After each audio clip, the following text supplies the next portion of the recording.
Patuloy pa rin po ang mga pag-ulan sa malaking bahagi ng ating bansa dahil pa rin sa iba't ibang weather systems.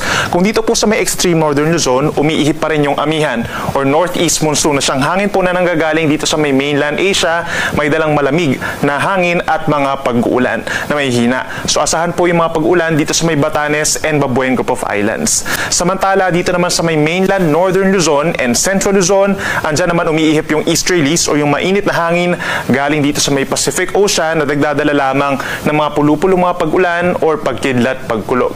Habang dito sa tagpuan po ng amihan at ng easterlies ay may linya kung saan nagtatagpo nga po itong malamig at mainit na hangin. As a result, meron tayong makaulapan. Ito po yung tinatawag natin na shear line. At ito yung nagkukos ng mga pag-ulan sa may northeastern part ng Luzon.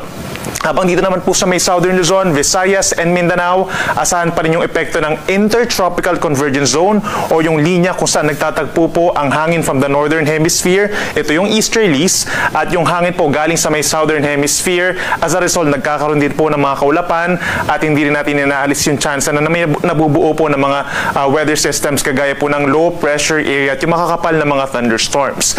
Base naman sa ating latest satellite animation, wala pa tayong namamataan na low pressure area sa loob at maging sa paligid po ng ating Philippine Area of Responsibility. Simula ngayong hapon hanggang bukas ng umaga, saan po mataas sa tsansa ng ulan pa rin dito sa may Calabarzon, sa Metro Manila, dito sa may Bicol Region, Mimaropa, down to Visayas and Mindanao.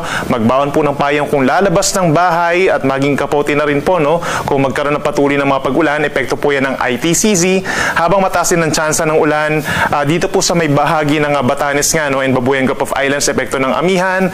Merong mas madalas sa pag-ulan dito sa may Cagayan, Isabela and Aurora, epekto naman ng easterlies at ng shear line at mga localized thunderstorms sa natitirang bahagi ng Luzon.